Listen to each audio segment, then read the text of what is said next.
2 months later, it seemed to be happening all over again. The engine fall down and the belly fall. The piston left side and make it straight all the way down. United States, New York, Queens, November 12, 2001. 6:30 a.m. JFK Airport is on high alert. The atrocity of 9/11 is still fresh in the minds of Americans. And for everyone in the airline industry, security is a major concern. On the tarmac, the crew of American Airlines Flight 587 prepare for a 3.5-hour flight to the Dominican Republic. Captain Ed States, the senior pilot, and his first officer, Sten Molen, carefully check the exterior of their aircraft. The son of a pilot, Molen has 10 years' experience with the company, joining American Airlines at the age of just 24. Like his father before him, Sten sees it as much more than a job. If he wasn't a pilot, he doesn't know what he would be doing because it was that important. He loved his job. Traveling to the Dominican Republic this morning are 251 passengers. Among them, 83-year-old Hipólito Algaroba and his 73-year-old wife, Ubencia. The elderly couple have decided to return to their homeland for their twilight years and are expecting their son, Hector, to show up and see them off. They're going home for good because they have raised 3 kids and their job is done. The couple have arrived well before their scheduled departure time. So early, the airline offers them seats on an earlier flight. By the time Hector gets to the airport, his parents have already checked in. But his mother comes back from departures to say goodbye to her son. How's that? I asked about my father, and she said that he's fine, and he said he'll see me when I get there in a couple of months. And I gave her another kiss. I guess that was the kiss for my father. At 7 a.m., Ed States and Sten Molen begin pre-flight checks. The aeroplane is an Airbus A300-605R, capable of carrying up to 266 people. Built in Europe some 13 years ago, it is one of the oldest in the American Airlines fleet and has racked up over 37,000 hours of flying time. Nevertheless, the Airbus is recognized as one of the most reliable airliners in service. Today, though, that reliability has been undermined by the stringent new security measures. Every passenger is searched twice before boarding is allowed, and the scheduled takeoff time of 8:40 begins to slip. By 9 a.m., all 251 passengers are on board. I'll program the computer. Pre-flight checks are complete. Clear right. Clear left. And Flight 587 begins to taxi to runway 31L. It's a fine day, and Sten Molen, the co-pilot, will fly the plane on the first leg. 9:11 a.m. A Japanese Airlines 747 immediately in front of 587 is cleared for takeoff. The controller gives Molen and States a routine caution. He tells them there's a risk of air turbulence from the Japanese plane ahead.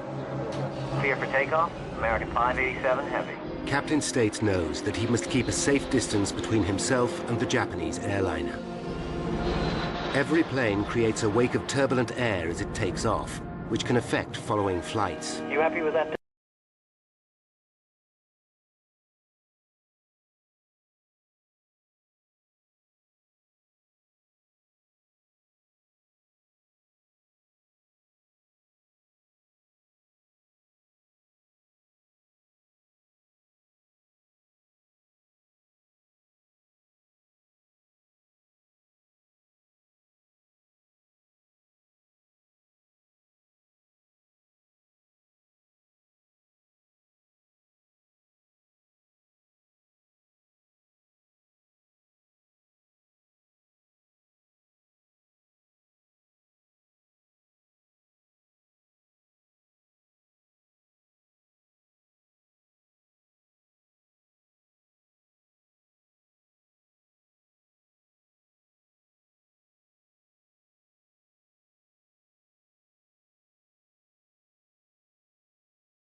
D2. Flight 587 lifts off.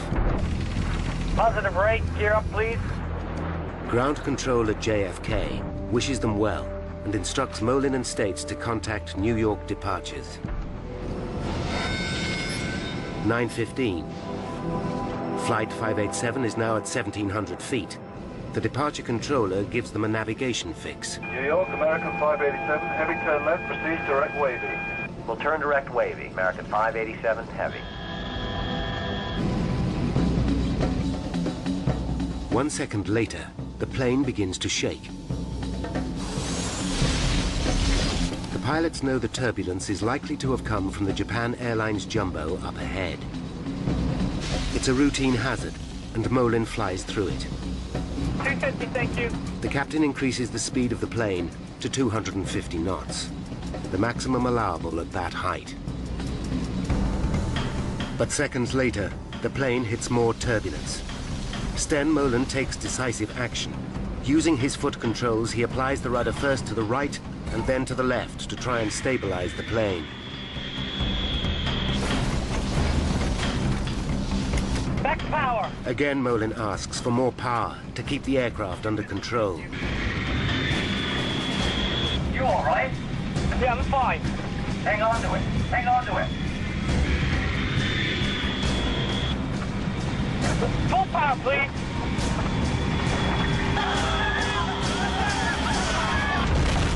Holy! Less than 2 minutes into their journey, Flight 587 is in deep trouble. The lives of 260 people in the air and many more below are in mortal danger. 89 seconds after takeoff, Flight 587 is in trouble. In the cockpit, co-pilot Sten Molin is fighting the controls. What the hell are we into? I'm stuck in it! Get out of it! Get out of it! Far below, 53-year-old Pete Hayden, Deputy Chief of the New York Fire Department, is taking his first day off since September 11th. His attention is drawn to a plane making an unusual straining noise. It's struggling. I look up. It's lower in the sky than normal. I'm watching it, and the plane suddenly begins to break apart. Holy!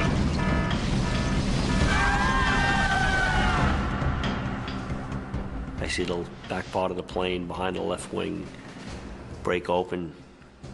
Smoke and flames come out. As the plane spins out of control, the engines shear off.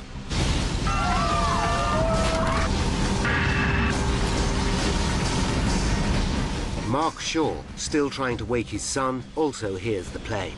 And I think that it sounds just like the Concorde. Come on, Jason. You know you have a doctor's appointment today. Come on, get up.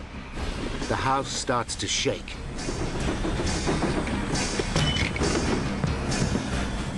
Pete Hayden watches in disbelief.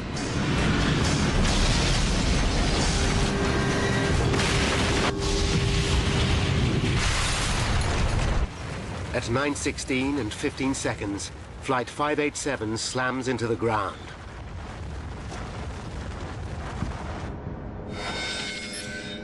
At 9:20 a.m., a pilot who has seen the crash alerts air traffic control at JFK.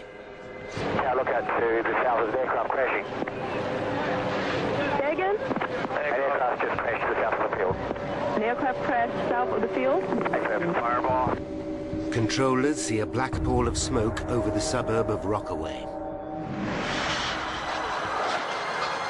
On the ground, an amateur cameraman captures the horrifying scene.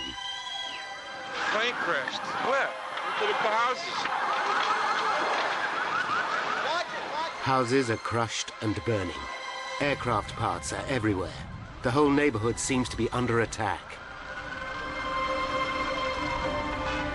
One of the first at the scene is Deputy Fire Chief Pete Hayden. There are bodies everywhere. All over the streets, in the yards. Some victims still strapped into the seats of the airplane. For Pete Hayden, the scene is all too familiar. It's 9/11 all over again. Only this time, it's his own neighborhood that has been hit. I'm wondering who it is that I know today that was killed. As the full scale of what has happened becomes apparent, residents are in a state of shock. The engine fall down and the belly fall. The piston left side and make it straight all the way down. From across New York, emergency services race to Rockaway. Among them, Inspector Michael Morley, who's horrified to hear the plane has crashed close to his own home. His first thought is for his son and his mother-in-law. I know my son is at home. I know my mother-in-law is in the house. So I'm panicking like every other father. You know, I'm thinking, oh my God, what if my kid's killed? What if, I don't know what's going on with my family. Michael Morley's next-door neighbor, Lois Shaw, is traveling to work when she gets a terrifying call from her husband, Mark. What's gone, the house? He's screaming hysterically, the house is burning down. So I just totally freak out, and I'm trying to scream, where's Jason, what's happening? But we get disconnected at this moment. Horrified, Lois heads home. News of the disaster spreads across the city. Roger, I'll have to cut you off. We are just learning from Associated Press that there has been a plane crash in Queens. Hector Algaroba is having breakfast in a diner, having left his parents at the airport. The word that we have is that it is an American Airlines jet. He's not certain which flight his parents caught, but his blood runs cold. Hundreds of firefighters from across the city are now fighting the blaze.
When he arrives at the scene, he is horrified.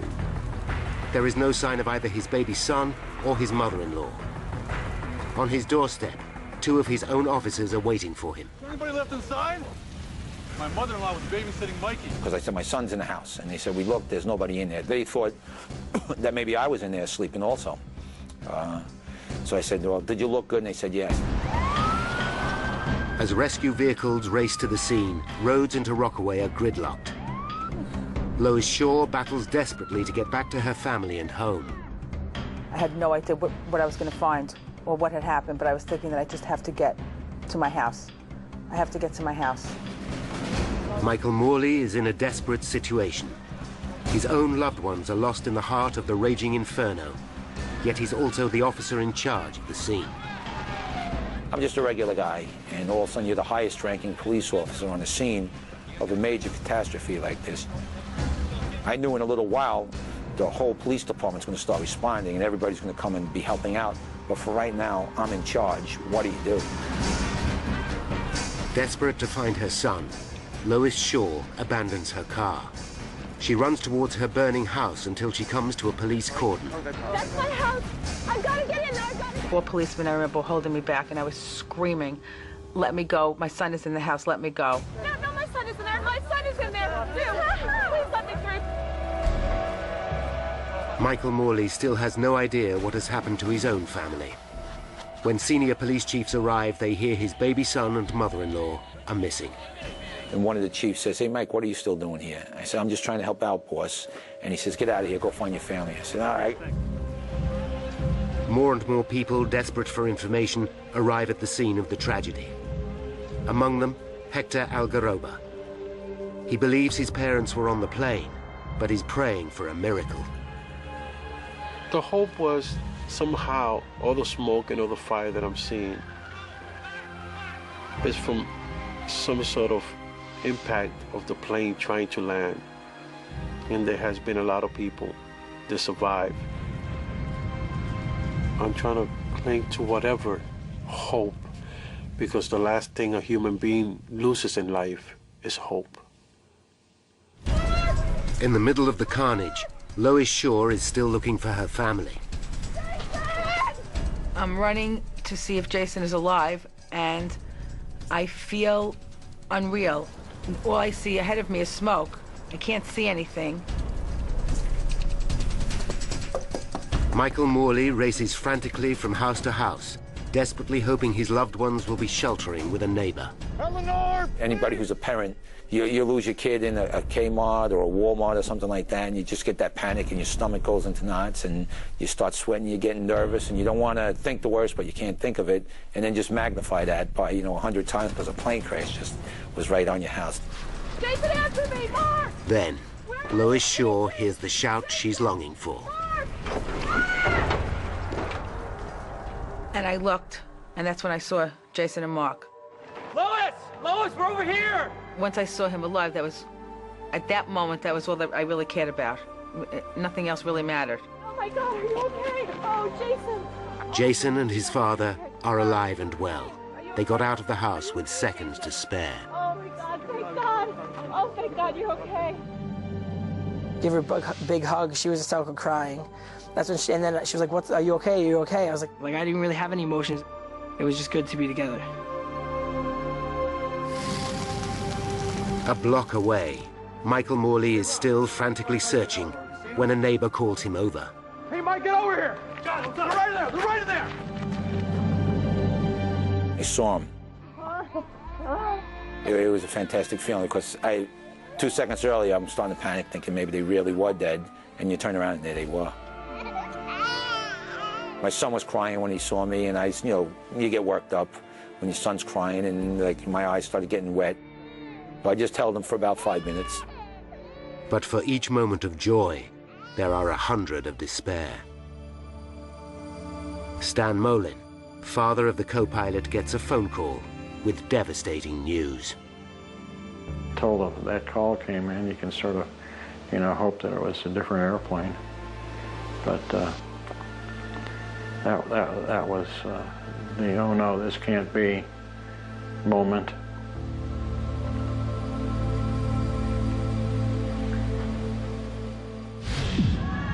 In the Dominican Republic, relatives expecting a family reunion at the Santo Domingo airport are suddenly confronted with an appalling reality. Their loved ones are dead.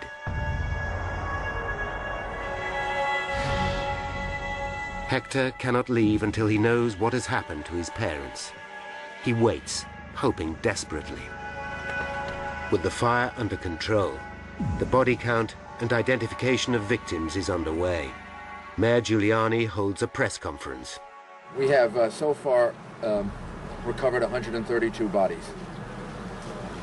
And as the governor said, there were 255 people and crew members that were listed on the manifest. And I want to again express my sympathy and condolences to everyone involved. After the announcement, Giuliani meets the bereaved families and personally gives Hector the news he is dreading. He hugged me and gave me his condolences by telling me that my parents were on that flight.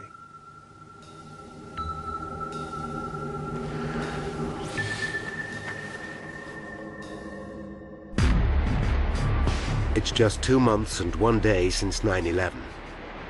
The parallels with America's worst terrorist outrage are striking. America looks to the White House for answers. At 12 p.m., White House Press Secretary Ari Fleischer makes a statement. First, information is always subject to change. We have not ruled anything in, not ruled anything out. Then President Bush interrupts a meeting with Nelson Mandela to make a statement. We sent our FEMA teams over, the FBI is over there, and this investigation is being led by the National Transportation Safety Board to make sure that the facts are fully known to the American people.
parts from Jamaica Bay.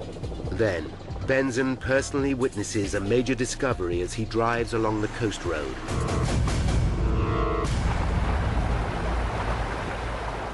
A crane is lifting the tail fin from the water. That really got our attention.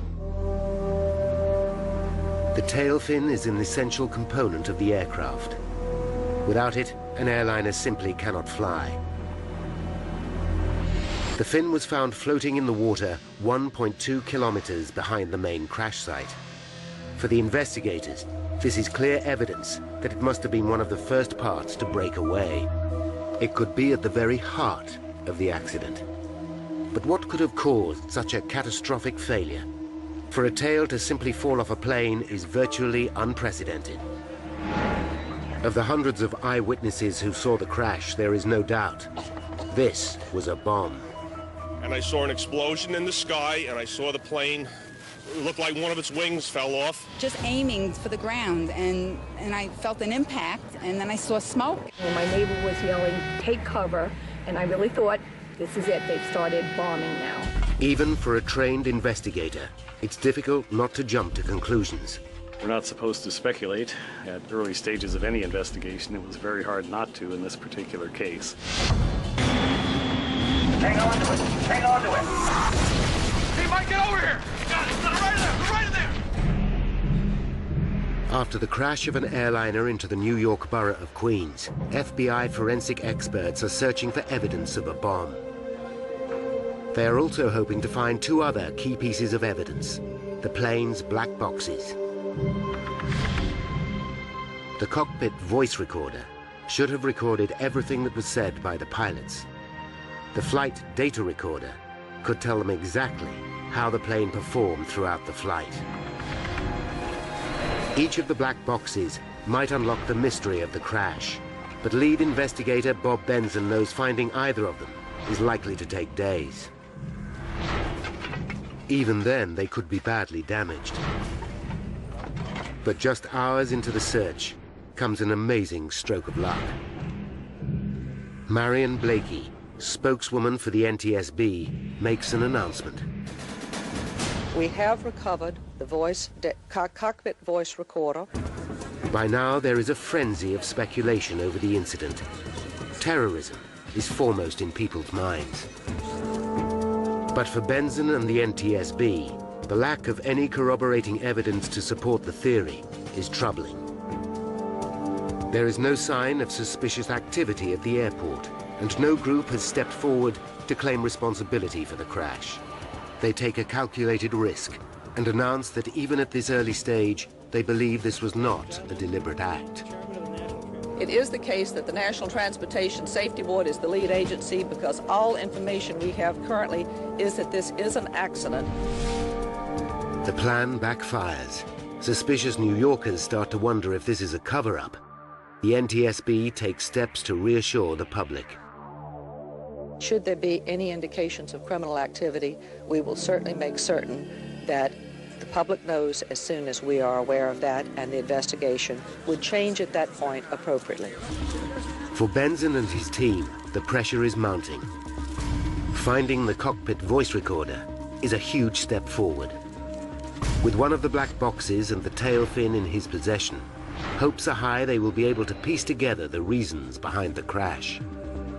Although the recorder is damaged, the tape is still intact and is rushed to NTSB headquarters in Washington.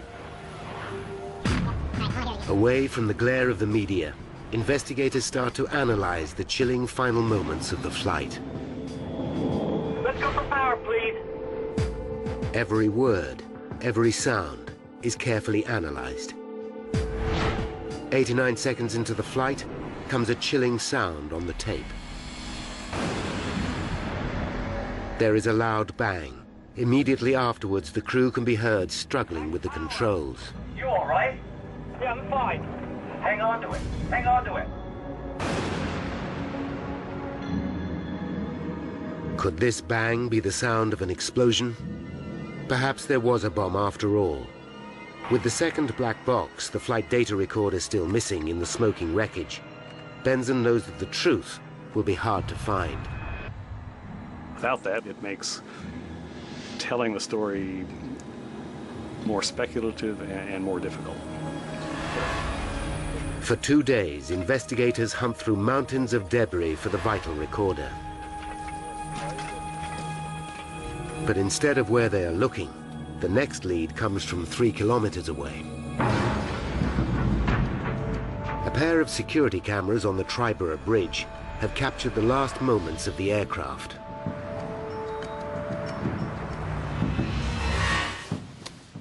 These tapes could hold the key to the disaster. In the grainy footage, the Airbus can just be seen as a black dot. On one camera, the dot disappears behind a building. Then the second camera picks it up. It shows what could be a crucial moment. A faint white streak just visible, trailing behind the aircraft. Is this the explosion seen by so many eyewitnesses? Is this the cause of the sound, after which the pilot lost control? This could be hard evidence to prove that there was a bomb, after all. The only way to find out is to compare the time. If the white streak happened at the same time as the bang captured by the voice recorder, the two are likely to be the same event. Investigators visit the site of the toll booth cameras. Using buildings as reference points, they work out exactly where and when the streak occurred. The results back up their theory that this was not a bomb. We can see that the streak began 8 seconds after the initiating accident sequence. The calculations show the streak occurred after the bang on the recorder. The flash is probably fuel escaping as the plane breaks up. This can't be the start of the accident, although it could be the reason so many people thought they saw an explosion.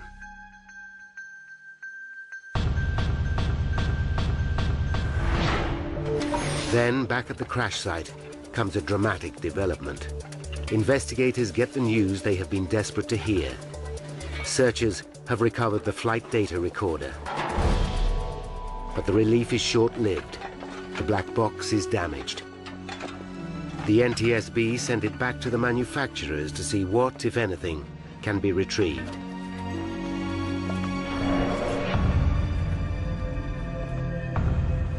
Now, the tail fin that was found floating in Jamaica Bay is starting to yield vital clues. The first thing investigators notice is that the fin is built from a high-tech material called reinforced carbon fiber composite. Often used in racing cars and sports equipment, composites consist of layers of carbon fibers bound tightly together with resin. The A300-600 was one of the earliest civil aircraft to feature this high-strength material, and it's used in many areas of the plane. But when investigators look closely, immediately alarm bells begin to ring. There are 6 main attaching points connecting the tail to the fuselage. All 6 have given way. There has never been a plane crash caused by a composite failure, but Benson can rule nothing out.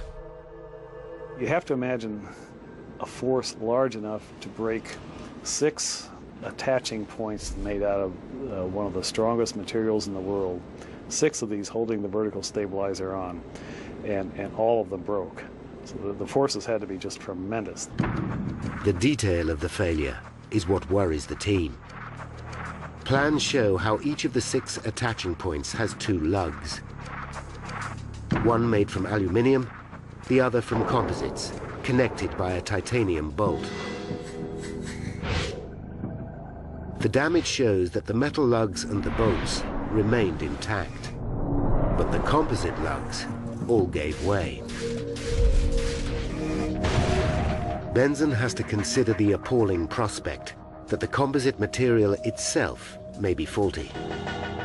With 240 similar planes still in service and thousands more using similar technology, it would have huge implications throughout the aviation industry. There's something that the composite creators or designers missed 25 years ago, it's now just starting to rear its ugly head. That's bad news for a lot of airplanes that are already flying. Proving that the carbon fiber is to blame will need hard physical evidence. Benson urgently dispatches the stabilizer to specialist labs at NASA to see if they can detect any weakness. Using scanning electron microscopes, experts check over 3,000 square centimeters of surface, magnifying the material by up to 5,000 times as they search for any imperfection. It's a painstakingly slow process, and the pressure is building on Benson and his team all the time. It keeps you awake at night. You've got a lot riding on these things, and the eyes of the world initially, and then later on the eyes, at least of the aviation industry, are on us. The pressure is also growing on Airbus. Is the design of their aircraft at fault? Has there been an error during assembly? They scrutinize every lug, bolt, and fitting on the tail, including the vertical stabilizer, as it is called. After hundreds of hours of work studying Airbus's design and construction methods, NASA and NTSB scientists finally give the plane a clean bill of health. They can find nothing wrong with the aircraft or the materials used to build it. While the news is welcome, it only serves to deepen the mystery. Although we were relieved in that aspect, we knew we had a long row ahead of us because we still had no idea why the vertical stabilizer really came off. Then, just as the investigation seems to have stalled, comes a vital turning point. Information from the damaged flight data recorder has at last been retrieved. I was very, very relieved. But no one is prepared for the startling picture that the flight data recorder will give. The focus of the entire investigation suddenly shifts from the machine to the man flying it, co-pilot Sten Molen. 83 seconds after takeoff, the recorder shows that Molen applied 5 extreme movements of the rudder, causing the plane to lurch violently from side to side. The plane slips sideways to its direction of travel, first one way and then the other. I've looked at a lot of flight data readouts in my time. I've never, ever seen that particular type of activity occur. They realize that traveling at nearly 470 kilometers per hour, the aerodynamic stresses on the 130-ton Airbus would have been extraordinary. They were virtually unprecedented to us. We were amazed. It seems as though on the 5th movement of the rudder, the entire tail fin broke off. The implication is extraordinary. Simply by manipulating the controls, the pilot broke the aircraft.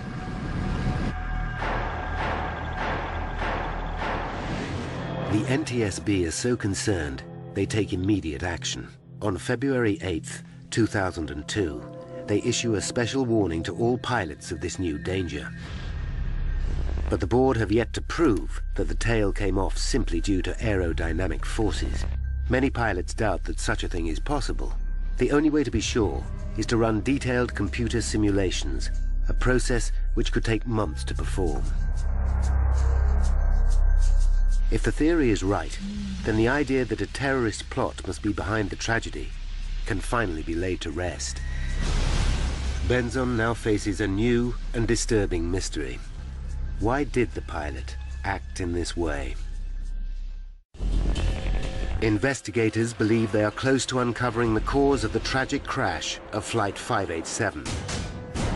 The flight data recorder shows that the co-pilot, Sten Molen, applied 5 rapid inputs to the aircraft's rudder pedals, which could have overstressed the tail fin, causing it to break off completely. Now the question is, why would he do such a thing? They listen again to the cockpit voice recorder. We're supposed to be 5 miles by the time we're airborne. One possible theory is wake turbulence. Wake turbulence is all too familiar to accident investigators. It's a region of spinning air, left behind as a plane passes. These vortices can sometimes turn a following plane upside down. But the team quickly realized that this cannot be the cause of the crash. The turbulence was not strong enough to seriously affect a plane the size of the Airbus. The bigger the airplane, the less effect wake turbulence has on it. The A300 is a pretty big airplane. Then comes evidence which changes everything. The investigation team interview Molin's friends and colleagues, and they discover a vital piece of information. A pilot and former colleague recalls an earlier trip with Molin. During an encounter with turbulence, he used the rudder aggressively, even though there was no apparent risk to the plane. The evidence is conclusive. Molin had reacted in the same way before.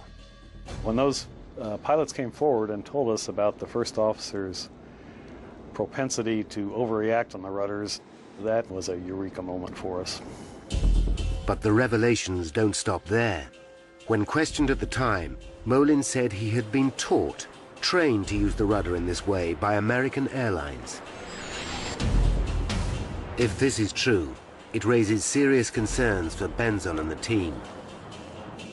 One would assume that if many pilots go through the same training program with some flaws in it, then a lot of pilots have wrong ideas about how to fly an airplane. With 712 planes in service with American Airlines, Benzon must quickly establish where the truth lies. The airline confirms one of their programs does indeed teach pilots to use the rudder to recover from unusual situations, as seen in this training video. And if you don't put that rudder in, what's going to happen? When you get to this portion of the roll, she's going to slice out just like that. Next, Benzon looks at the other tools used to train the pilots, particularly the high-tech flight simulators. Here, pilots are taught to react to a range of emergencies, including wake turbulence. In one of those scenarios, Benzon discovers that the pilots learned to use the rudder very aggressively. The flight simulator program had even been altered to encourage the use of the rudder, particularly when the plane was banking to the right or the left. Airbus themselves had already written to the airline saying this practice was a cause for concern. The classroom work told pilots that it was permissible to use the rudder to escape from unusual attitude situations. And perhaps more importantly, in the simulator, they were taught to use the rudder very, very aggressively to recover from unusual attitudes. The finding causes controversy. At a public hearing, American Airlines claimed that Airbus had not explained there were limits to the use of the rudder. I didn't know you couldn't do that. You couldn't do what? Be aggressive with the controls. The airline also claimed that the rudder system on the aircraft was very sensitive, and that pilots might not be aware how much rudder they were really applying. The NTSB investigate and discover the rudder control system is highly sensitive. What's more, the controls of the plane become more sensitive as the plane increases speed. On the ground, the rudder pedal has to be depressed by 10 centimeters to get maximum deflection. But when flying at high speed, that distance reduces to just 4 centimeters. NTSB officials are shocked to find that this system is not explained in training manuals. There was an apparent gap between what the manufacturers knew about the rudder sensitivity of the airplane and what was filtering down to the folks that actually flew them. Then finally come the results from the analysis of Molin's 5 rudder inputs. They confirm what nobody really wants to believe, that it's indeed possible to tear the tail fin from an aircraft in flight by stamping violently on the foot pedals. Now Benzon and the team can see exactly what happened to Flight 587. Step by step, they have pieced together the key events that led to the tragedy. 5 minutes to disaster, Flight 587 awaits clearance for takeoff Taxi in position at hold. as a Japanese 747 airliner takes off. 30 seconds later, Flight 587 is given a warning of wake turbulence. Clear to land, wind 260 at 1/4, pushing the turbulence. 2 minutes to disaster, Flight 587 takes off. Positive rate, gear up, please.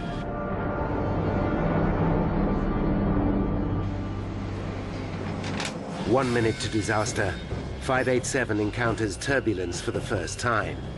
Sten Molen flies through it. 30 seconds to disaster, 587 hits a second, larger wave of turbulence. The plane is now banking to the left, reminding Molen of his simulator training. Rudder movement. Not realizing how sensitive the rudder system becomes in flight, Molen stamps on the pedal, causing maximum rudder deflection. The plane swings violently to the right, placing enormous loads on the tail fin. Investigators believe that an astonished Molen thinks that the plane is reacting to the wake turbulence. He doesn't realize that his own use of the rudder causes the violent movement. Molen immediately slams the rudder pedal into the opposite position. The plane now swings violently back to the left, placing another enormous load on the tail.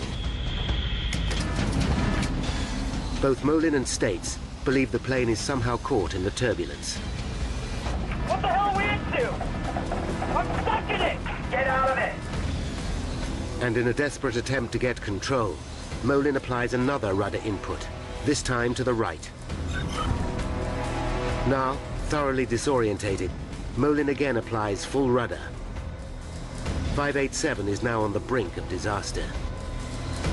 Finally, on the fifth rudder input, all 6 lugs connecting the tail to the fuselage tear apart. The plane is now doomed. Terrified passengers and crew can have no idea what is happening. Huge G-forces rip both engines away. 106 seconds after takeoff, Flight 587 falls from the sky. 265 people are dead.